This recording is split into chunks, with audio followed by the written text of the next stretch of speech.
Керекті ақпаратпен жалғастырайық. Нұрлы жер бағдарламасының жаңа бағыты әкімдік кезегінде тұрған азаматтарға арналған 5-10-20, яғни шаңырақ бағдарламасының екінші кезеңі басталды. Азаматтарды баспанамен қамтамасыз ету маңызды міндет екенін мемлекет басшысы да өткен жолы жолдауында айтты. Президенттің мәселені шешу үшін жаңа бағдарлама ұсынғаны баршаға мәлім. Бұл бағдарламаның талаптары мен ережелерінде қандай өзгерістер бар? Осы турасында әріптесіміз Серік Жұмабек дәл қазір байланысқа шықпақ. Тікелей қосылымға. Серік, эфирдесің, қайырлы таң. Рахмет әріптестер, қайырлы таң қадірлі көрермен. Мен дәл қазір Рахымжан Қошқарбаев көшесі 26 мекен жайында орналасқан Тұрғын үй құрылыс жинақ банкі акционерлік қоғамының бөлімшесінде тұрмын. Осыған дейінде 5-10-20, яғни шаңырақ бағдарламасы бойынша талай марта ақпараттандыру жұмыстары жүргізілген. Таңшолпан бағдарламасының тұрақты көрермендер бұл жағын жақсы біледі. Дәл қазір енді 1986-2010 жылға дейінгі баспана ие болу мүмкіндігін бұйырған Тұрғын үй құрылыс жинақ банкі енді бұл мерзімді 2015 жылға дейін ұзартып отыр. Осы төңіректе тұрғындар нені ескеру керек, қандай құжат тапсыру керек, қайда бару керек деген мәселе бойынша бүгін тағы да бұл жерге келіп отырмыз. Дәл қазір менің жанымда Тұрғын үй құрылыс жинақ банкі акционерлік қоғамының бас маманы Марина Орынбаева тұр. Қайырлы күн. Қайырлы Марина ханым. Алғашқы сұрақты нақты басқыш бойынша бастайықшы. Үй кезегінде тұрған адам ең бірінші қандай қадам жасау керек? Осы күнгі талаптар 1986 жылдан 2015 жыл аралығында кезекте тұру қажет. Енді кезекте тұрған азамат, ол біздің ресми сайт бар. Біздің банктың hcsbk.kz сайтына кіріп, үйден шықпай отырып өтініш бере алады. Өтініш берген кезде өзінің жеке сәйкестендіру номерін толтырып және өзінің телефонын көрсетеді. Бұл жерде айта кететіні, біздің клиент бола тұра өтініш бере алады және біздің клиент болмай тұрып өтініш беруге болады. Енді қазір барлығы автоматтандырылған.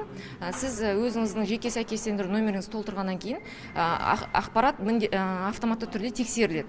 Сол тексерілген кезде сіз сол бағдарлама талаптарына сәйкес жылдар бойынша кезекте тұрсаңыз, онда сіздің өтінішіңізді қабылдаймыз қарастыруға. Егерде сәйкес келмесе, онда сіздің өкінішке орай жылыңыз сәйкес келмейді деген ақпарат береді бағдарлама. Енді өтінішті қабылдағаннан кейін жаңағы біздің клиенттермен өтініш берген азаматпен біздің банк тарапынан қызметкерлер хабарласады. Ол хабарласу мерзімі 3-5 күн аралығында. Жақсы, осы 3-5 күн аралығында хабарласқаннан кейінгі қадам, яғни өзінің кезегінде тұрғанын білетін азамат құрдан құр жетіп келмеу керек қой. Қандай да бір құжаттар алып келу керек. Осы құжаттар тізімін атап өтсеңіз.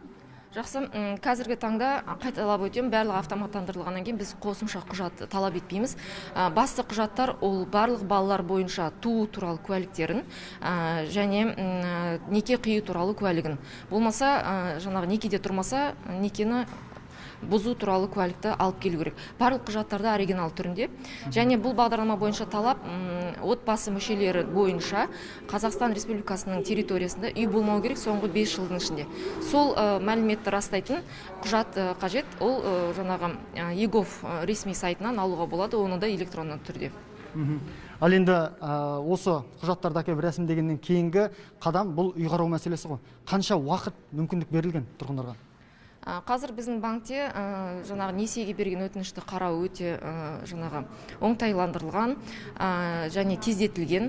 Сіз құжаттарыңыз барлығы дұрыс, жаңағы кезегіңізді түрін дәлелдеген болсаңыз, онда сізге жаңағы мақұлдау тез шығады.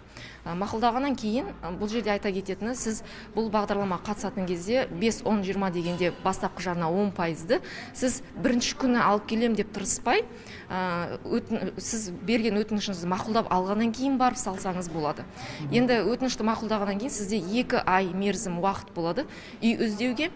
Үйді сіз тек жаңа құрылыс компаниялары салған үйлерден, болмаса үлескер ретінде қатысуыңызға болады. Үлескер ретінде қатысқан кезде сізде сол үйді салып жатқан компанияда кепілдік болу керек. Қазір тұрғын үй құрылысын салу қорының кепілдігін алу қажет. Үйді уақытылы тапсырамыз деген. Болмаса біткен үйлерден тек құрылыс компанияларын. Енді сол үйді тауып, бастапқы жарнаны сол кезде бірге қосып банкке алып келуге болады. 2 ай уақыт мерзім беріледі. Құрметті көрермен, айтылған ескертпелердің барлығы ойларыңызда жүрсін деп ойлаймыз. Өйткені осыған дейін 1,5 ай уақыт өтті бұл бағдарламаның іске қосылғанына. Десе де тұрғындар тарапынан ең ауқымды, ең түсінбей жатқан тұстарын атап өтуге мүмкіндік бола ма? Енді көбісінің түсінбейтіні ол неге шектеу бар дейді табыс мөлшері бойынша. Бұл бағдарлама бойынша адам басына шаққан кезде отбасында табыс мөлшері таза қолына алатыны 101.271 теңгеден аспау қажет. Бұндай шектеу қойылмаса, әдеттегідей табысы жақсы азаматтар өздері жаңағы осы бағдарламаға 10% жарнамен өтіп кетіп жатады. Сондықтан бұл тұрмысы нағыз төмен кезекте тұрған азаматтардың қолжетімді бағдарлама болсын дегендіктен осындай шектеу қойылған. Соны біз осы жерде де түсіндіріп жеткіземіз біздің мамандар. Енді екіншісі ол бастапқы жарнаның жоқтығы. Бастапқы жарнаның жоқтығы ол дайындықтың жоқтығы. Сондықтан қазірден айтамыз, біздің банк арқылы шот ашып, бастапқы жарнаны салып жинап, өзінің көрсеткіштерін жинау керек. Ол көрсеткіштер ертеңгі күні сол несиенің мерзіміне де өзінің септігін тигізеді.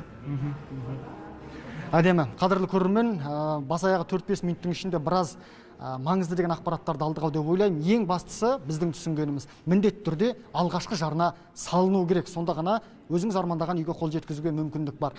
Әріптестер, бар ақпарат осы, сөз сіздерде. Рахмет, Серік. Расымен де қымбатты біздің көрермендеріміз әр қазақстандық баспаналы болуын тілейміз бізде өз кезегімізде.